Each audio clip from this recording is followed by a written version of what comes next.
Express news Bharat देख रहे हैं आप, और वक्त हुआ है हमारे ख़ास प्रोग्राम व्यक्ति विशेष का। और व्यक्ति विशेष में आज हमारे ख़ास मेहमान हैं वो ख़ास व्यक्तित्व जो जब आईपीएस रहते हुए अपने सारे काम उत्तराखंड के लिए किए हैं, इतने सारे काम उन्होंने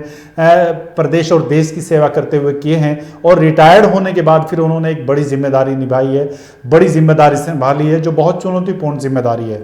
वो जिम्मेदारी वही है जिस पर आज हम लोग सुबह से कवरेज कर रहे हैं लगातार। मानव अधिकार संरक्षण कितना मुश्किल काम है ये समझाने वाली बात नहीं है, ये आसानी से समझा जा सकता है, लेकिन एक ऐसी शख्सियत है जिसने बीड़ा उठाया है मानव अधिकारों के लिए काम करने का, और मानव अधिकारों पर लोगों को जागरूक करने का और लोगों की मदद करने का। मेरे साथ मौजूद हैं राम सिंह मीना जी, जो उत्तराखंड मानव अधिकार आयोग के सदस्य हैं, और आप जानते हैं कि वो जब आईपीएस थे, अभी वो रिटायर्ड आईपीएस हैं, तब भी वो पब्लिक के लिए हर वक्त उपलब्ध रहते थे। उसी तरीके से आज फिर से वो मानव अधिकार आयोग के सदस्य होते हुए जनता के आखिरी आदमी तक पहुंचना उनका ध्येय है, उनका लक्ष्य है। आज आखिरी आदमी की आवाज़ बन के वो उभरे हैं। बहुत बहुत स्वागत करता हूँ राम सिंह मीना जी आपका। बहुत बहुत धन्यवाद। मीना जी, आज आपको खास दिन इसलिए बुलवाया गया है कि इस दिन पर जैसा कि आज पूरा देश जो है वो मानवाधिकार दिवस मना रहा है, और हमने इस कानून को अडॉप्ट किया था अब से 27 साल पहले, लेकिन फिर भी मानव अधिकार की जो स्थिति है वो बहुत ज़्यादा अच्छी नहीं है। क्या कहेंगे, क्या रीज़न है? देखिए, इसमें जो आप कह रहे हैं कि हालांकि ये हमारे देश में जो मानवाधिकार दिवस मनाया जाता है 1999 से मनाया जा रहा है, और जो हमारा एक्ट बना हुआ है protection of human rights act, वो 1993 बिल्कुल बिल्कुल जी, 1993 में जी। और उसके बाद इसमें जो, लेकिन हमारा जो एक तो एनएचआरसी है, राष्ट्रीय मानवाधिकार आयोग है, वो 1999 से इस दिवस को मनाते हैं हम लोग। और इसमें प्रयास ये रहता है कि जो नागरिक हैं, आम नागरिक हैं, वो सजग हों, जागरूक हों और अपने जो अधिकार हैं उनको पहचाने। और अगर मानव अधिकारों का कहीं हनन हो रहा है, कोई लोक सेवक हनन करता है, या क्योंकि जो लोक सेवक हैं वो उनका एक कर्तव्य है कि उनके मानवाधिकारों का संरक्षण करे। अगर वो संरक्षण करने में विफल होते हैं तो इनके खिलाफ आप मानवाधिकार आयोग में जा सकते हैं। उत्तराखंड हमारा जो राज्य बन गया था, हालांकि 2000 में, नवंबर 2000 में, लेकिन हमारे यहाँ काफी वर्षों बाद 2012 में मानवाधिकार आयोग बना, उत्तराखंड मानवाधिकार आयोग, और तब से ये सतत कार्य कर रहा है। जो आपने एक बात कही बिल्कुल कि अभी जागरूकता की कमी है, हालांकि अब हमारे यहाँ काफी वाद आने लगे हैं, शिकायतें आने लगी हैं, और आयोग का पूरा प्रयास रहता है कि उन वादों को एक तो जल्दी निस्तारण किया जाए, और उसमें जो उनकी समस्याएं हैं, उनका मानवाधिकारों का हनन हो रहा है, उसमें उनको एक तरह से न्याय दिलाया जाए, जिससे कि उनका एक तो उनको न्याय मिले, दूसरा ये भी प्रयास रहे कि आगे उनका मानवाधिकारों का हनन ना हो। जी, राम सिंह मीना जी, आपका तो एक लंबा अनुभव रहा है सेवा का, इतने सारे काम किए हैं आपने देश और प्रदेश के लिए, लेकिन आपको क्या लगता है कि इसमें चुनौती क्या है? मानवाधिकार जो संरक्षण का मामला है, इसमें सबसे बड़ी चुनौती आप क्या समझते हैं? देखिए, इसमें एक सबसे पहले जो मैंने बताया कि अभी जागरूकता की कमी है जी, और जैसे कि अभी 2-3 दिन पहले एक महिला जो कि सब जगह गुहार कर चुकी थी, उसको न्याय नहीं मिल रहा था, और वो हमारे आयोग में आई 1 साल पहले, और उसको न्याय मिला, उसका जो काम था वो हो गया। उसके बाद उसका ये कहना था कि मुझे तो इसके बारे में जानकारी थी, आपके आयोग के बारे में, और मुझे इसमें न्याय मिल गया है, लेकिन बहुत सारे लोग हैं, ज़्यादातर लोग हैं जिनको कि इस बारे में पता नहीं है कि वो कहाँ या आपके आयोग में आए, तो उनको न्याय नहीं मिल पाता है। तो ऐसे में थोड़ी सी जागरूकता बढ़ाने की आवश्यकता है। तो आज के दिन हम लोगों ने जो आज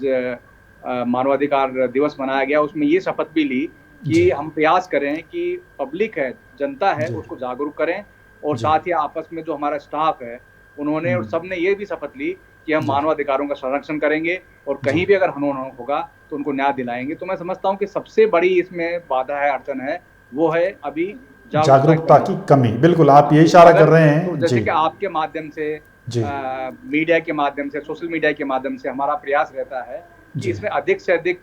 लोग जागरूक बने और अपनी समस्याएं हैं जो अगर उनका अधिकारों का, मानव अधिकारों का हनन हो रहा है तो वो हमारे यहाँ आए और उनको हम पूरा प्रयास करेंगे कि उनको उनका अधिकारों का संरक्षण मिले, उनको न्याय मिले। बिल्कुल बिल्कुल, आप इशारा कर रहे हैं कि जिन लोगों की कहीं नहीं सुनी जाती है वो हमारे आयोग में आए, उनकी सुनी जाएगी, आप ये कह रहे हैं। लेकिन मेरा कहना ये है कि जिस तरह सिस्टम में कई सारी दिक्कतें हैं, आम आदमी नहीं पहुंच पाता है, सुदूर जो पर्वतीय क्षेत्र हैं, आप जानते हैं उत्तराखंड पर्वतीय प्रदेश है, तो उन लोगों के लिए क्या कोई ऐसा माध्यम है कि जो बिना आए भी आपके यहाँ शिकायत कर सकते हैं? बिल्कुल, देखिए इसमें शिकायत दर्ज करने के या जो हम लोग सुनवाई करते हैं उसमें 4-5 तरीके हैं। वो अगर यहाँ आ सकते हैं तो यहाँ आके भी एप्लीकेशन शिकायत दे सकते हैं। जैसा कि आपने बताया दूरस्थ स्थान पे रहते हैं तो वो मेल है हमारे यहाँ का uttarakhand@gmail.com, उस पर मेल के माध्यम से शिकायत भेज सकते हैं। उन शिकायतों को भी हम लोग उसमें सुनवाई करते हैं और कार्रवाई करते हैं। इसके अलावा ऑनलाइन भी इसमें अपनी शिकायतें दर्ज करा सकते हैं। हमारे यहाँ का ऑनलाइन जो NHRC का ही राष्ट्रीय स्तर का एक वेबसाइट है और उसमें हर राज्य के लिए अलग अलग सिस्टम बना हुआ है, तो उसमें hrcnet.nic.in है, उसमें भी ऑनलाइन भी अपनी शिकायतें दर्ज हो सकती हैं। इसके अलावा अगर मान लीजिए ये शिकायत, ये तो मैंने बताया कि दूरस्थ लोग हैं जो कि आना नहीं चाहते, आ नहीं सकते हैं, बहुत खर्चा लगता है, तो इन माध्यम से, मेल के माध्यम से, डाक के माध्यम से या ऑनलाइन वो अपनी शिकायतें दर्ज कर सकते हैं। या कई बार हम लोग ये भी करते हैं कि जैसे दूरस्थ स्थानों की शिकायतें अखबार, मीडिया के माध्यम से हमको पता चलती हैं या और कोई बात हमारे संज्ञान में आती है तो स्वतः संज्ञान में आयोग लेता है और उन पर भी कार्रवाई करती है। तो बहुत सारे ऐसे प्रकरण हैं जो कि दूरस्थ स्थानों के हैं, कोई शिकायत दर्ज करने वाला नहीं है, लेकिन अगर मीडिया के माध्यम से, अखबार में कोई समाचार प्रकाशित हुआ या सोशल मीडिया में हमको जानकारी हुई या वैसे कोई संज्ञान में आया तो उसका स्वतः संज्ञान लेकर भाई आयोग कार्रवाई करता है। बिल्कुल, लेकिन एक चीज़ और दिक्कत आती है आम आदमी के सामने, जैसा कि और कई सारे जो संगठन हैं, कई सारे इंस्टीट्यूशन हैं हमारे, तो उनमें बड़ा लेंथी प्रोसेस होता है। तो मानव अधिकार आयोग में अगर कोई आदमी शिकायत लेके पहुंचता है तो उसको कितना वक्त लगता है उसका सॉल्यूशन होने में, कितनी टाइम में उसकी अपनी दिक्कतें खत्म हो जाती हैं एवरेज? प्रकरण है वो बहुत सारे ऐसे भी शिकायतें आती हैं जिनमें कि मानव अधिकारियों का हनन नहीं होता, वो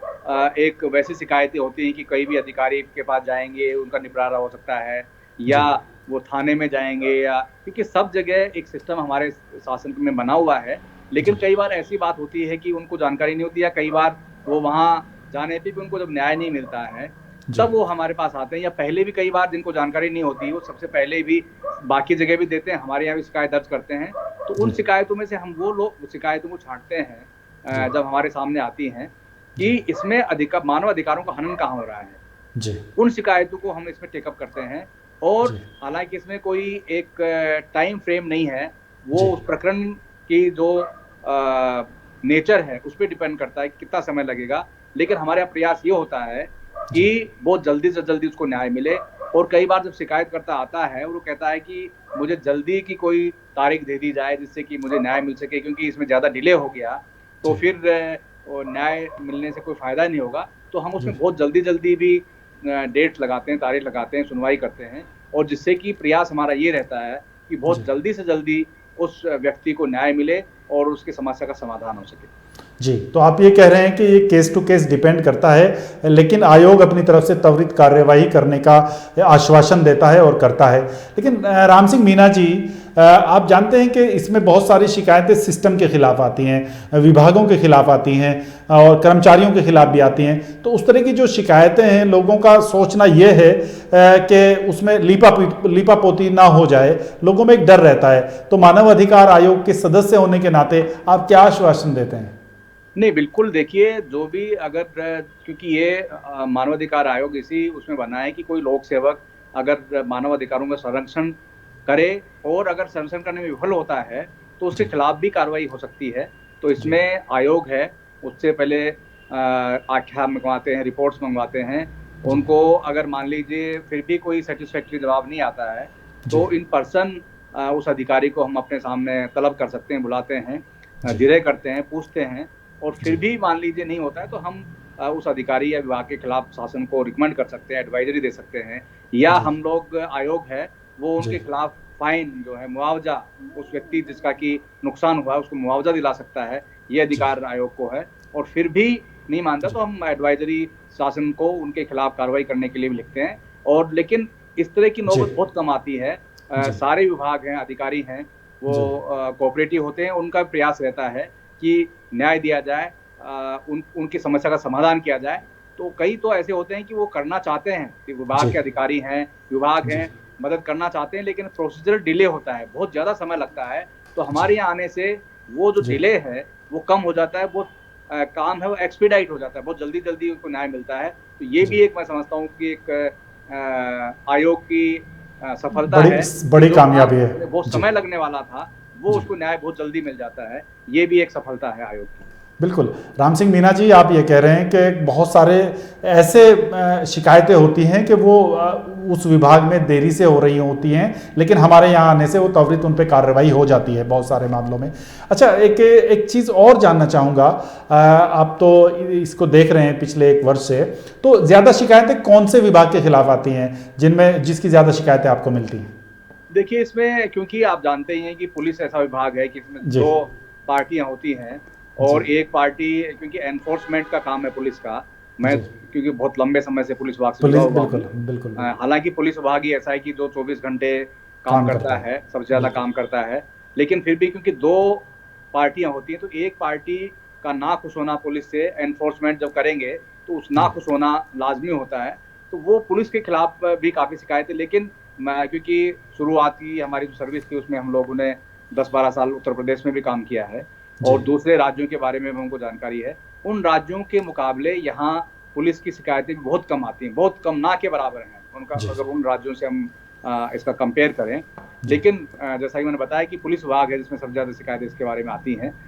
लेकिन उसमें कोई शिकायतें ऐसी नहीं आती किसी अधिकारी या कर्मचारी के खिलाफ आने के बजाय, वो इस तरह की आती हैं कि हमारी FIR दर्ज नहीं की गई है, या उसमें चार्जशीट नहीं लगाई जा रही है, या हमने FIR कराई लेकिन उसमें कोई कार्रवाई नहीं हो रही है, डिले हो रहा है। तो इस तरह की शिकायतें, लेकिन किसी पुलिस के अधिकारी कर्मचारी के खिलाफ कि उन्होंने अधिकारों का हनन किया है,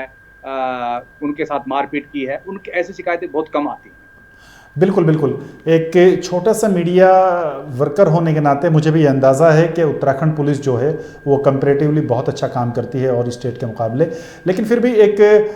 क्या जैसे किसी की FIR दर्ज ना हो या इस तरह की जो छोटी छोटी शिकायतें हैं, क्या उनको भी मानवाधिकार आयोग एंटरटेन करता है?